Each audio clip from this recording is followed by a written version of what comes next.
ಪಹಲ್ಗಾಮ್ನಲ್ಲಿ ಅಮಾನುಷ್ಯವಾಗಿ ಹಿಂದೂಗಳ ಹತ್ಯೆಯ ಬೆನ್ನಲ್ಲೇ ಭಾರತ ಪಾಕಿಸ್ತಾನ ಕಲ್ಪನೆನೂ ಮಾಡಿಕೊಳ್ಳಲಾಗದಂತಹ ಒಂದು ಪ್ರತೀಕಾರವನ್ನು ತೆಗೆದುಕೊಳ್ತು. ಆಪರೇಷನ್ ಸಿಂಧೂರ 55ನೇ ದಿನ. ಬಟ್ ಕಳೆದ 4 ದಿನಗಳಲ್ಲಿ ಪಾಕಿಸ್ತಾನಕ್ಕೆ 3 ಲೋಕದ ದರ್ಶನವನ್ನ ಭಾರತ ಮಾಡಿಸಿತು. ಭಾರತದ ಅಟ್ಯಾಕ್, ಕೌಂಟರ್ ಅಟ್ಯಾಕ್ಗೆ ಪಾಕ್ ಪೇರಿ ಕೀಳಬೇಕಾಗಿ ಬಂತು. ಅಂತಿಮವಾಗಿ ಜಗತ್ತಿನ ಮುಂದೆ ಬೆತ್ತಲಾಗಿ ಮಂಡಿ ಉರಬೇಕಾದ ಸ್ಥಿತಿಗೆ ಬಂತು. ಪಾಕ್ ಪೋಷಿತ ಉಗ್ರ ತಾಣಗಳನ್ನ ಉಡೀಸ್ ಮಾಡಿದ್ದು, ಅವಶೇಷಗಳನ್ನಾಗಿ ಬದಲಾಯಿಸಿದ್ದು, ಇದೆಲ್ಲವೂ ಕೂಡ ಭಾರತ ಸೇನೆಯ ಪರಾಕ್ರಮಕ್ಕೆ ಇಂಬು. ಪಾಕ್ನ ಜೈಷ್, ಲಷ್ಕರ್, ಹಿಜ್ಬುಲ್ ಉಗ್ರ ಸಂಘಟನೆಗಳನ್ನ ಬೇರು ಸಮೇತ ಕಿತ್ತಾಕೋ ಪ್ರಯತ್ನವನ್ನು ಮಾಡ್ತು. ಬಟ್ ಮೇನ್ ಟಾರ್ಗೆಟ್ಸ್ ಏನು ಸಿಕ್ಕಿಲ್ಲ. ಆದರೆ ಬೇಸ್ಗಳನ್ನಂತೂ ನಾಶ ಮಾಡ್ತು. ಪಾಕ್ನ ಏರ್ ಬೇಸ್ಗಳು ಆಲ್ಮೋಸ್ಟ್ 90 ನಿಮಿಷದ ಅವಧಿಯಲ್ಲಿ 11 ಏರ್ ಬೇಸ್ಗಳನ್ನು ಟಾರ್ಗೆಟ್ ಮಾಡೋದು ಅಂದರೆ ಅದು ಸುಮ್ಮನೆ ಮಾತಲ್ಲ. ಏರ್ ಡಿಫೆನ್ಸ್ ಸಿಸ್ಟಮ್ ಎಷ್ಟು ತುಕಾಲಿ ಅನ್ನೋದನ್ನು ಕೂಡ ತೋರಿಸಲಾಯಿತು. HQ-9 ಬಗ್ಗೆ ಕೊಚ್ಕೊಂಡಿದ್ದು ಪಾಕಿಸ್ತಾನ. ನಮ್ಮ ಹತ್ರನೂ ಏರ್ ಡಿಫೆನ್ಸ್ ಸಿಸ್ಟಮ್ ಇದೆ ಅಂತೆಲ್ಲ. ಟೈಮ್ ಲೈನನ್ನು ಒಂದ್ಸಲ ನೋಡ್ಬಿಡೋಣ ನಾವು. ಮೇ 7 ಭಾರತದ ಇತಿಹಾಸದಲ್ಲಿ ಯಾವತ್ತೂ ನೆನಪಲ್ಲಿ ಇಟ್ಕೊಳ್ಬೇಕಾದ ದಿನ. ರಾತ್ರಿ 1:05ಕ್ಕೆ 25 ನಿಮಿಷಗಳ ಆಪರೇಷನ್ ಸಿಂಧೂರ ಫೇಸ್ 1 ಸ್ಟಾರ್ಟ್ ಆಯಿತು. ಕಾರ್ಯಾಚರಣೆ ಆರಂಭ ಆಯಿತು. ಕಾರ್ಯಾಚರಣೆಗೆ ಹೆಂಗೆ ಸಿದ್ಧತೆಗಳಾಗಿತ್ತು ಅನ್ನೋದಕ್ಕೆ ಕಳೆದ 13 ದಿನಗಳ ಉತ್ತರ. ಪಾಕ್ ಮತ್ತು POKಯ ಉಗ್ರರ 9 ನೆಲೆಗಳನ್ನು, 21 ಪೋಸ್ಟ್ಗಳು, ಅದರಲ್ಲಿ 9 ಲೊಕೇಶನ್ಗಳಲ್ಲಿ ಉಡೀಸ್ ಮಾಡಲಾಯಿತು. ಇದರಲ್ಲಿ 26 ಉಗ್ರರ ಹತ್ಯೆ ಆಯಿತು ಅಂತ ಹೇಳಲಾಗ್ತಾ ಇದೆ. ಬಟ್ ನಂಬರ್ಸ್ ಇನ್ನೂ ಜಾಸ್ತಿ ಇದ್ದಿರಬಹುದು. ಯಾಕಂದರೆ ಪಾಕಿಸ್ತಾನಿ ಆಸ್ಪತ್ರೆಗಳೆಲ್ಲ ಬರೀ ಉಗ್ರರಿಂದಲೇ ತುಂಬ ಹೋಗಿತ್ತು ಅಂತ ಹೇಳಲಾಗ್ತಾ ಇದೆ. ಅಧಿಕೃತವಾಗಿ ಎಲ್ಲೂ ನಮಗೆ ನಂಬರ್ಸ್ ಗೊತ್ತಾಗಿಲ್ಲ. ಯಾಕಂದರೆ ಆರ್ಮಿಯವರು ಕೂಡ ಅದನ್ನು ಏರ್ ಸ್ಟ್ರೈಕ್ ಮಾಡಿದ್ರಿಂದ ತಲೆಗಳನ್ನು ಎಣಿಸ್ಕೊಂಡು ಕೂತ್ಕೊಳ್ಳೋದಕ್ಕಾಗಲ್ಲ ಎಷ್ಟು ಜನ ಹೋದ್ರು ಅಂತ. ಬಟ್ ಒಂದು ಸ್ಟ್ಯಾಟಿಸ್ಟಿಕಲ್ ರಿಪೋರ್ಟು 26 ಉಗ್ರರು ಅಂತ ಹೇಳಲಾಗುತ್ತೆ. ಸ್ಕಾಲ್ಪ್ ಮಿಸೈಲ್ ಮತ್ತು ಹ್ಯಾಮರ್ ಬಾಂಬ್, ಕಾಮಿಕಾಜೆ ಡ್ರೋನ್ಗಳನ್ನು ಬಳಸಲಾಯಿತು. ಇದು ಮೇ 8ನೇ ತಾರೀಕಿಗೆ ಬರೋಣ. ಭಾರತದ 36 ನಗರಗಳನ್ನು ಪಾಕಿಸ್ತಾನ ಟಾರ್ಗೆಟ್ ಮಾಡೋ ಕೆಲಸವನ್ನು ಏಕಕಾಲಕ್ಕೆ ಮಾಡ್ತು. ಬಟ್ ಅದೆಲ್ಲವೂ ಕೂಡ ವಿಫಲ ಆಯಿತು. 36 ನಗರಗಳನ್ನು ರಕ್ಷಿಸುವಂತಹ ಕೆಲಸವನ್ನು ಭಾರತ ಮಾಡಿತ್ತು.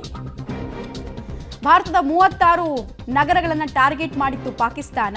ಮೇ 8ರ ಟೈಮ್ ಲೈನ್ ಇದು. ಭಾರತದ ಮೇಲೆ 400 ಡ್ರೋನ್ಗಳನ್ನು ಪಾಕಿಸ್ತಾನ ಬಳಕೆ ಮಾಡಿತು. ಅದರಲ್ಲಿ ಎಲ್ಲ 90% ಚೀಪ್ ಡ್ರೋನ್ಗಳೇ, ಚೀಪ್ ರಾಕೆಟ್ಟು, ಚೀಪ್ ಡ್ರೋನ್ಗಳನ್ನು ಬಳಕೆ ಮಾಡಲಾಯಿತು.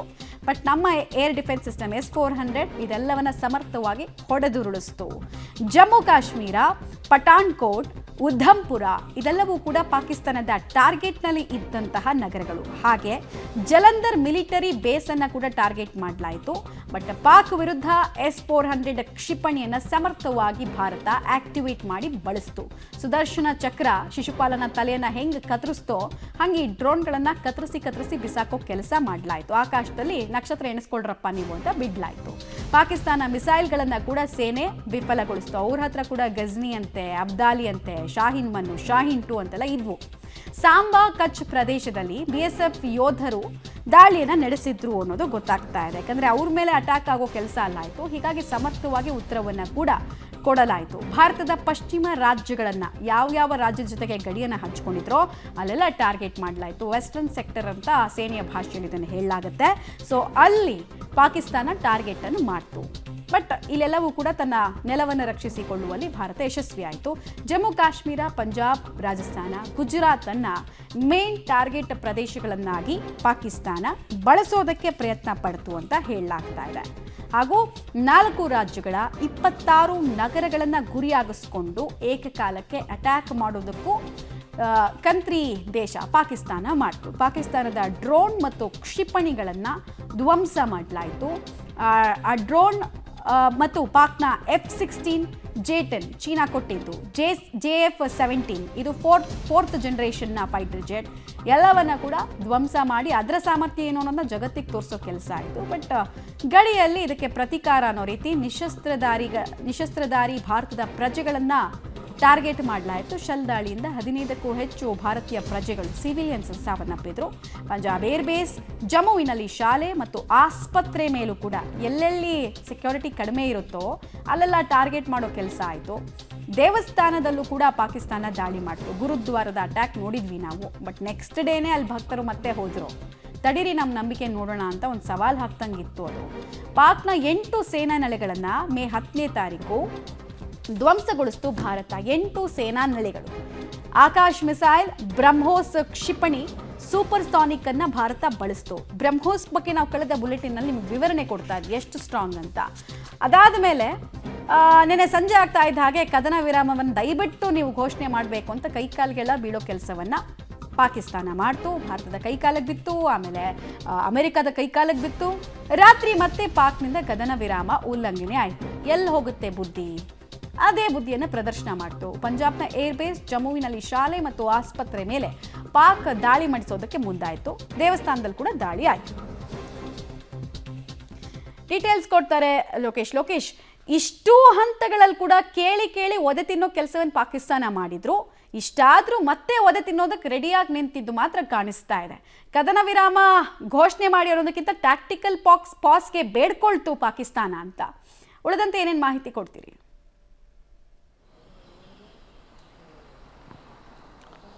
ಮಮತಾ, ಖಂಡಿತವಾಗೂ ಈ 4 ದಿನಗಳ ಆಪರೇಷನ್ ಸಿಂಧೂರ ಕಾರ್ಯಾಚರಣೆ ಏನಿದೆ, ಈ ಕಾರ್ಯಾಚರಣೆಯಿಂದಾಗಿ ಪಾಕಿಸ್ತಾನದ ಡಿಫೆನ್ಸ್ ಎಷ್ಟು ವಿಫಲ ಇದೆ ಅನ್ನೋದನ್ನು ಜಗತ್ತಿಗೆ ತೋರಿಸ್ಕೊಡುವಂಥ ಕೆಲಸ ಭಾರತ ಮಾಡ್ತು. ಅಷ್ಟೇ ಅಲ್ಲದೆ ಉಗ್ರರ ನೆಲೆಗಳನ್ನು ನಾಶ ಮಾಡ್ತು, ಜೊತೆಗೆ ಪಾಕಿಸ್ತಾನದ ಮಿಲಿಟರಿ ನೆಲೆಗಳನ್ನು ಕೂಡ ನಾಶ ಮಾಡುವಂಥ ಕೆಲಸ ಮಾಡ್ತು. ಯಾವುದೇ ದಾಳಿ ಕೂಡ ಸಫಲ ಆಗಿಲ್ಲ. ಆ ಪ್ರಮಾಣದಲ್ಲಿ ಎಲ್ಲ ದಾಳಿಯನ್ನು ಕೂಡ ಭಾರತೀಯ ಸೇನೆ ವಿಫಲವನ್ನು ಮಾಡಿರುವಂಥದ್ದು. ಆ ಪ್ರಮಾಣದಲ್ಲಿ ಕೌಂಟರ್ ಅಟ್ಯಾಕನ್ನು ಭಾರತೀಯ ಸೇನೆಯಿಂದ ಆಗಿರುವಂಥದ್ದು. ಪ್ರಮುಖವಾಗಿ ಸಾಂಬಾದಲ್ಲಿ 7 ಉಗ್ರರನ್ನ BSF ಯೋಧರು ಹೊಡೆದಿರುವಂಥದ್ದು ಒಂದು ಕಡೆ ಆದರೆ, ಏರ್ ಬೇಸ್ಗಳನ್ನು ಮೇಲೆ ಕೂಡ ದಾಳಿ ಮಾಡಿರುವಂಥದ್ದು. ಅದಷ್ಟೇ ಅಲ್ಲದೆ ಏನು ಟರ್ಕಿ ಮತ್ತು ಚೀನಾದ ಮಿಸೈಲ್ಸ್ಗಳನ್ನು, ಶಸ್ತ್ರಾಸ್ತ್ರಗಳನ್ನು ಪಾಕಿಸ್ತಾನ ನಂಬಿತ್ತು, ಅವೆಲ್ಲವೂ ಕೂಡ ವೀಕ್ ಅನ್ನೋದನ್ನು ಜಗತ್ತಿಗೆ ಭಾರತ ತೋರಿಸ್ಕೊಡ್ತು.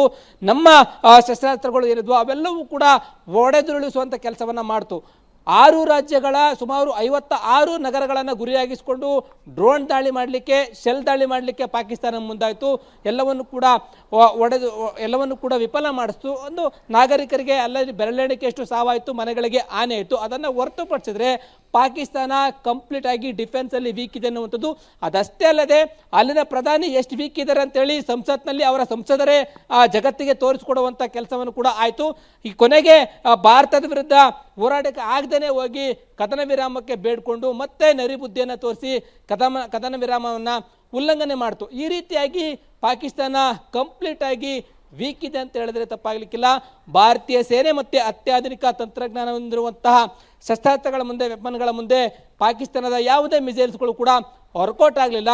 ಯಶಸ್ವಿಯಾಗಿ 4 ದಿನಗಳ ಈ ಒಂದು ಕಾರ್ಯಾಚರಣೆ ಯಶಸ್ವಿಯಾಗಿದೆ ಅಂತ ಹೇಳಿದ್ರೆ ತಪ್ಪಾಗಲಿಕ್ಕಿಲ್ಲ. ಮಮತಾ, ರೈಟ್. ಧನ್ಯವಾದ ತಮ್ಮ ಮಾಹಿತಿಗಾಗಿ ಲೋಕೇಶ್.